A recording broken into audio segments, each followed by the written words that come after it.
How's it going, my car dudes? Liam here, and in front of me is my infamous 1999 BMW 520i. It's been a long time since this car has been featured on my channel, and in that time it has undergone quite a lot of work. So what exactly have I done to this car? Well, visually, very little. I've changed the wheels and the headlights and the head unit, but under the hood everything is very different. This car is one of the few cars in Sri Lanka that now has an M54 B30.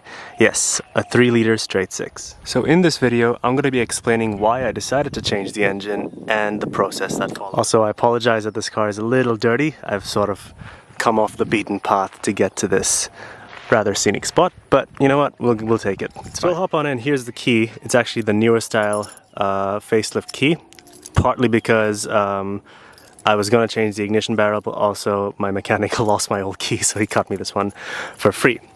But with that, I also get now welcome lights, which I can code because I have iBus, and I'll show that just now.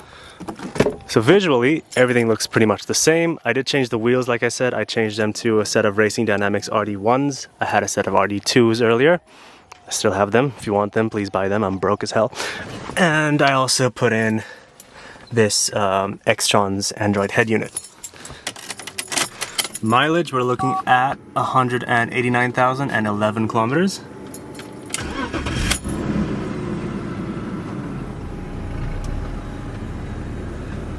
Silky smooth. I'll show you guys the engine.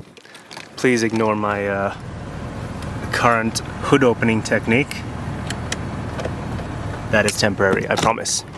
You're gonna hear my electric fan go crazy because it is really hot today, so just try and bear with that noise. But we have BMW's lovely M54 B30 under the hood, 3-liter straight 6, 231 brake horsepower and 220 foot-pounds, which is around 300 newton meters. It looks pretty much the same actually as the old engine, so that's kind of a good thing and a bad thing, take it how you will. And like I said, I also changed the headlights, so they are no longer those ugly, crappy depot headlights that the previous owner fitted. These are some genuine LCI Hella headlights that I got off a wrecked car in Australia.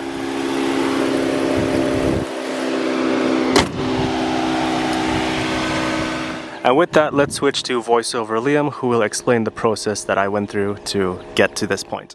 So the real question is, where did I find this engine?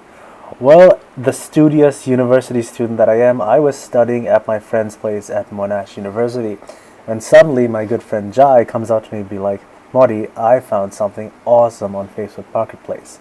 I take a look at it and it's this. An M54 B30 being sold with the gearbox, ECU, driveshaft, axles, diff, whatever you name it, it had it. It was basically an entire car without a shell.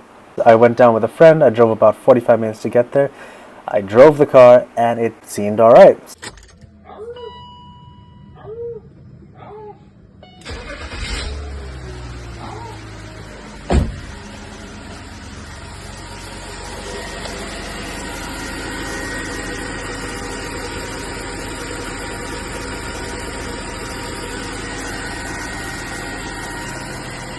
So I put a down payment on it. A few days later, my friend Jai and we went down there again and did a full compression test, and the compression readings were perfect. And for an engine with 240,000 kilometers, very impressive.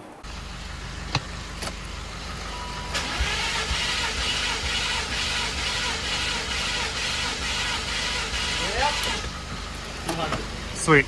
I paid the seller, and the next weekend all the parts were ready to be picked up. Everything had been stripped, fluids had been drained, everything was ready to go.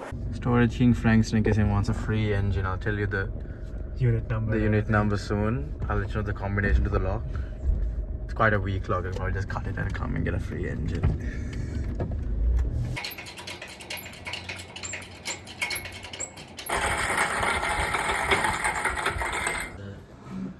Engine's trying. Well, how long do you reckon that took? It wasn't bad. It took only like an hour to get everything. An hour and a half? Yeah, that wasn't so bad. So now, mechanic Aji has sealed up everything.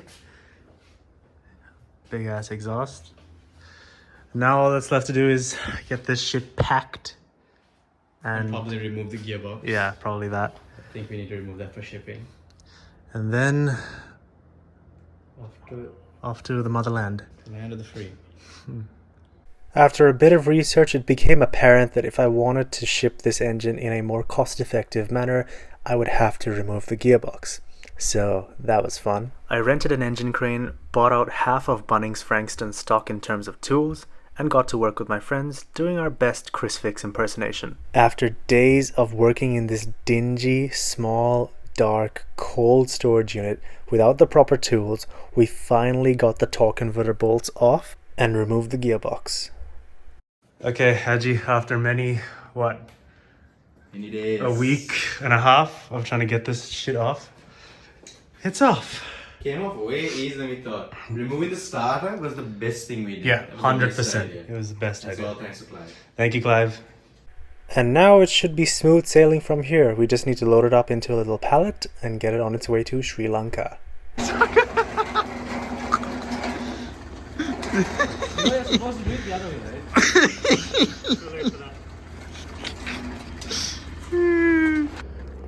Documenting. I think this is good.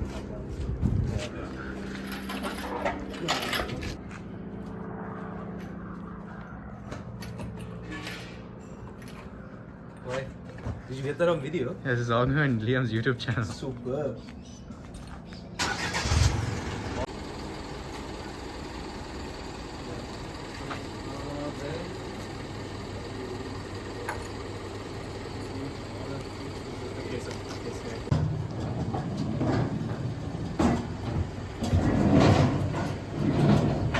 You're welcome. All these clips for YouTube.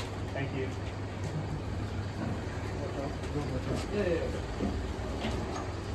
And off it went on its voyage across the Indian Ocean. Next stop, Colombo, Sri Lanka. 5 hours later. And after a long voyage, it had finally landed. My next course of action was to refurbish the engine a little bit.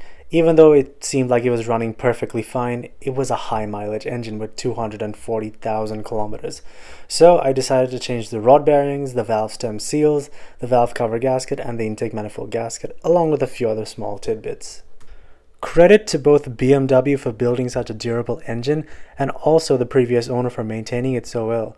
The rod bearings looked pretty good for the high mileage.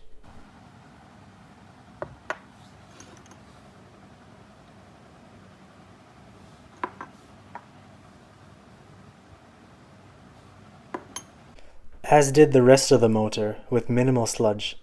I channeled my inner M539 restorations and upgraded the rod bearings to those made by ACL. And finally, it was time to move the engine to the 39, where the swap could finally take place. Are you excited for the engine? I was supposed to have the 3 liter, not you. Huh? I was supposed to have the 3 liter first, not you. Sorry, bro. I beat you to it. You didn't remove it out of the block. You were supposed to have a running car first, actually. More than anything. I did have that before you. Where is it now? I had the car before you. Is it running right now? You copied me. In case you haven't caught on yet, I got the engine overhaul done at a different place that did the swap. Why? Don't ask. That's just how I did it.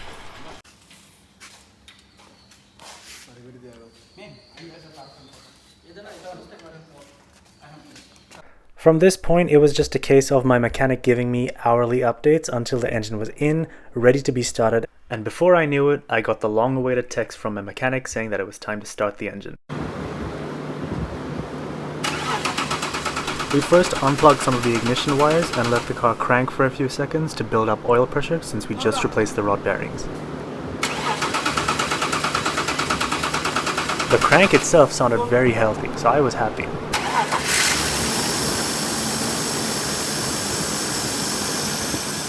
And she's alive, but this was far from over. I got the car back that very night, and she was not happy. Now it's like sputtering. Like surging. No, it's like not going at all. It's like barely any power. Foot down. Floor. Foot to the floor. My mechanic told me to come to his house and he would try and diagnose it. Peep Sri Lanka's only BMW 540i parked in the back. After a few days of ruling out the MEF, throttle body, diesel valve, injectors, and a few other tidbits, we finally pinpointed the issue to be the fuel pump. We replaced it, and the car was sprightly as ever.